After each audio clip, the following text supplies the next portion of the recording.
জানিয়েছেন।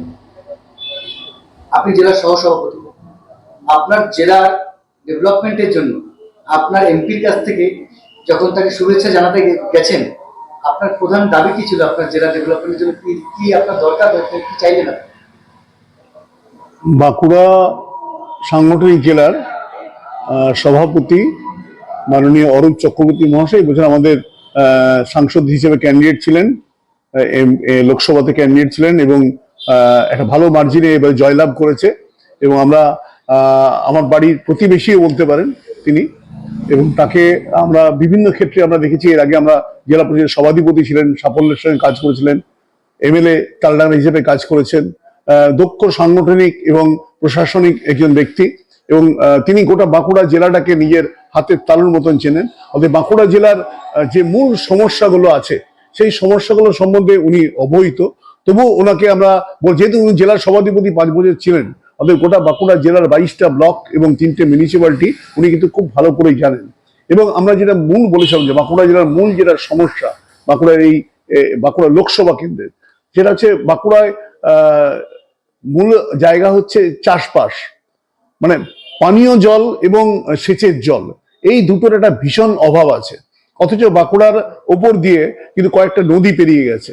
যেমন বাঁকুড়া শহর, যেখানে বসে আমি আপনাদের কথা বলছি, সেই শহরের দুপাশে দুটো নদী আছে, একটা দ্বারকেশ্বর এবং গন্ধেশ্বরী। এই দুটো নদীর উপরে একটা নদী বাঁধ দেওয়ার দীর্ঘদিনের পরিকল্পনা ছিল। প্রয়াত কাশীনাথ মিশ্র আমাদের যখন বিধায়ক ছিলেন 1975 সালে, সেই সময় উনি একটা সেন্ট্রাল গভর্নমেন্টের কাছে একটা পেশ করেছিলেন যে এই দ্বারকেশ্বর এবং গন্ধেশ্বরী নদী যুক্ত করে একটা নদী বাঁধ যদি দেওয়া হয়, তাহলে বাঁকুড়ার প্রায় 12খানা ব্লক পানীয় জল এবং সেচের জলে উপকৃত হবে। তো সেটা পরবর্তীকালে আমাদের মামাটি মানুষ সরকার 2011 সালে আসার পর আমরা এই দাবি রেখেছিলাম, কিন্তু তার পরবর্তীকালে এখানে বিজেপির মন্ত্রী ছিলেন ডক্টর সুভাষ সরকার, তিনিও সেভাবে কোনো কাজ করেননি। তো আমরা খুব আশাবাদী, আমাদের খুব ডাইনামিক একজন আমরা এমপি পেয়েছি অরূপ চক্রবর্তী। তার কাছে আমরা এই মূল দাবিটাই রেখেছি যে দ্বারকেশ্বর গন্ধেশ্বরী নদীর যে নদী বাঁধ পরিকল্পনা দীর্ঘদিন ধরে আটকে আছে, প্রায় 50 বছর ধরে আটকে আছে জটে, সেই জটটাকে ছাড়িয়ে নিয়ে এসে এটা পরিকল্পিত হোক, তাহলে বাঁকুড়া শহর সহ 12খানা ব্লক সেচ এবং পানীয় জলে ভীষণভাবে উপকৃত হবে। আপনাদের গত লোকসভা নির্বাচনে বিভিন্ন বিধানসভা ভিত্তিক ভাবে বহু জায়গায়, ইনক্লুডিং আপনাদের শহর এলাকায়, ভোট পার্সেন্টেজের যে অনেকটা পিছিয়ে যাওয়া বা অনেকটা, সেই যে ড্যামেজ কন্ট্রোলে কি আপনারা ইমিডিয়েট ড্যামেজ কন্ট্রোলের জন্য আপনারা নেমেছেন বা এটা রিপেয়ার করতে পেরেছেন? যেটা 2000 দেখুন, ব্যাপারটা হচ্ছে আমাদের 7টা বিধানসভার মধ্যে লোকসভার 6টা বিধানসভাতে আমরা লিড ছিলাম, শুধুমাত্র বাঁকুড়া বিধানসভাতে আমরা ব্যাক ছিলাম। এবং বাঁকুড়া বিধানসভার একটা বড় অংশ বাঁকুড়া শহর, যেখানে 1,20,000 মানুষের বসবাস। তো এই জায়গাতে আমরা ব্যাক ছিলাম। শহরের শিক্ষিত মানুষ যেভাবে হোক কেন্দ্রে একটা স্থায়ী সরকারের জন্য বিজেপিকে ভোট দিয়েছিল, যেটা দিল্লিতে বরাবর হয়ে থাকে। সেই হিসেবে শুধু বাঁকুড়া শহর নয়, আমরা সারা পশ্চিমবাংলার বিভিন্ন মিউনিসিপ্যালিটিতে দেখেছেন যে সেইখানকার মিউনিসিপ্যালিটির অধিবাসীরা বিজেপিকে ভোট দিয়েছে। তো এটা কোনো কারণ হতে পারে যে কেন্দ্রে একটা স্থায়ী সরকার আসার জন্য তো বিজেপিকে ভোট দিয়েছিল। আমার এটা নয় যে এটা বিধানসভাতে রিফ্লেক্টেড হবে। বিধানসভাতে কিন্তু আমাদের দৃঢ় বিশ্বাস যে বিধানসভা, যে বাঁকুড়া 12টা বিধানসভা আছে, 12টা বিধানসভার মধ্যে আমরা গত বিধানসভাতে 4টে বিধানসভা আমরা জিতেছিলাম, 8টা বিধানসভা আমরা হেরে গেছিলাম বিজেপির কাছে, খুব কম মার্জিনে হেরেছিলাম আমরা। আমার মনে হয় সেটা কিন্তু ওভারকাম হয়ে যাবে এবং আমরা 2026-এ আমাদের দিদি মমতা বন্দ্যোপাধ্যায়কে আমরা আবার মুখ্যমন্ত্রী হিসেবে দেখতে যাই এবং আমরা 12টা বিধানসভায় বিপুলভাবে জয়যুক্ত হয়ে দিদিকে আমরা উপহার দিতে পারবো। 21শে জুলাই সভামঞ্চ থেকে আপনাদের দলের সর্বোচ্চ নেত্রী মমতা বন্দ্যোপাধ্যায় এবং অভিষেক বন্দ্যোপাধ্যায় বার্তা দিলেন আপনাদের কি, যে 2026-কে মাথায় রেখে অলরেডি আপনারা বুথ ভিত্তিক ভাবে একদম শহর থেকে, ব্লক থেকে, অঞ্চল থেকে অব্দি সাংগঠনিক ভাবে একত্রিত হয়ে সাধারণ মানুষের কাছে আরো বেশি জনসংযোগ বাড়াবেন, ডেভেলপমেন্টকে সামনে রেখে। এই পরিকল্পনা বা এই কর্মকাণ্ডে আপনারা কিভাবে আপনাদের পরিকল্পনা?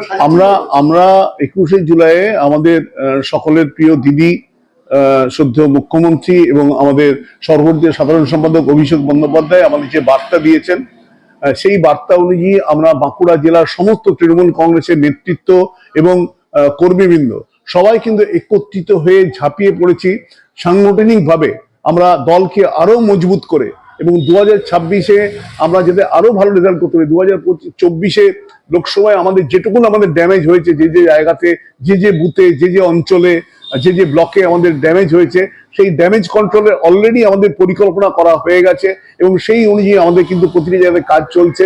এবং আমরা আশা করি পুজোর পরে আমরা নভেম্বর মাসের পর থেকে আমরা কিন্তু ফুল ফ্লেজেড আমরা নেমে যাব 2026-এর বিধানসভা ভোটকে সামনে রেখে, পাখির চোখ করে আমরা 2026-এ থেকে 2024-এর নভেম্বর মাস থেকে আমরা কিন্তু এগিয়ে যাব আমাদের লক্ষ্যে, যাতে আগামী দিনে 12টা বিধানসভাতে আমরা বাঁকুড়াতে জয়লাভ করতে পারি। তার প্রস্তুতি আমাদের সারা হয়ে গেছে, ব্লুপ্রিন্ট তৈরি হয়ে গেছে।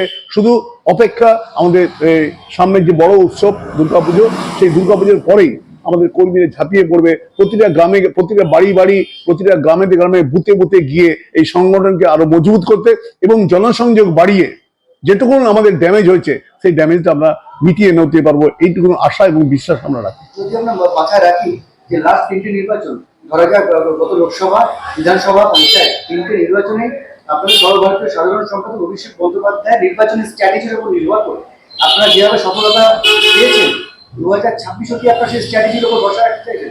অবশ্যই। দেখুন, প্রতিটা নির্বাচনে স্ট্র্যাটেজি চেঞ্জ হয়।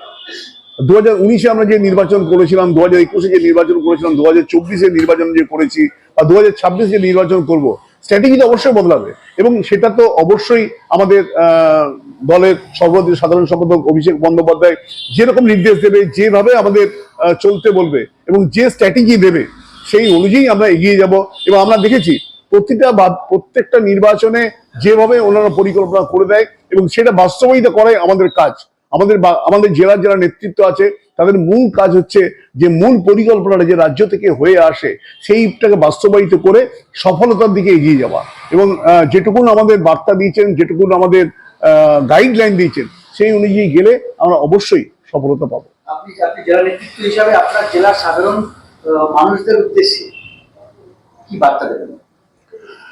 দেখুন, আমাদের মা মাটি মানুষের সরকার মমতা বন্দ্যোপাধ্যায় যেভাবে মানুষের পাশে থেকে কাজ করে চলেছেন, আপনারা দেখছেন বর্তমানে একটা বিরাট ভয়াবহ বন্যা পরিস্থিতি চলছে। এই ভয়াবহ বন্যা পরিস্থিতিতে মমতা বন্দ্যোপাধ্যায় কিন্তু নবান্নে বসে নেই, তিনি কিন্তু প্রতিটা জেলায় ঘুরছেন। গত 2 দিন আগে বাঁকুড়ায় এসেছিলেন, বড়জোড়াতে মানবাসী মানুষদের পাশে দাঁড়িয়েছিলেন। বীরভূমে যাচ্ছেন, প্রত্যেক দিন প্রতিটা জেলায় ঘুরছেন। এরকম মুখ্যমন্ত্রী সারা ভারতবর্ষে একটা খুঁজে পাওয়া যাবে না, যিনি প্রতিটা সময় মানুষের পাশে থেকে কিন্তু মানুষকে কাজ করে যায়। তাই বাংলার মানুষ, শিক্ষিত মানুষ, বাংলার মানুষ জানে যে এইরকম মমতাময়ী মুখ্যমন্ত্রী যিনি আছেন, এইরকম মুখ্যমন্ত্রী ভারতবর্ষের কোনো রাজ্যে নেই এবং বাংলাতেও আগে কখনো আসেনি। তাই মমতা বন্দ্যোপাধ্যায়কে বাংলার মানুষ যেমন চোখের মণি হিসেবে দেখে, সেই হিসেবেই কিন্তু আপনারা দেখবেন, এই আশা রাখবেন।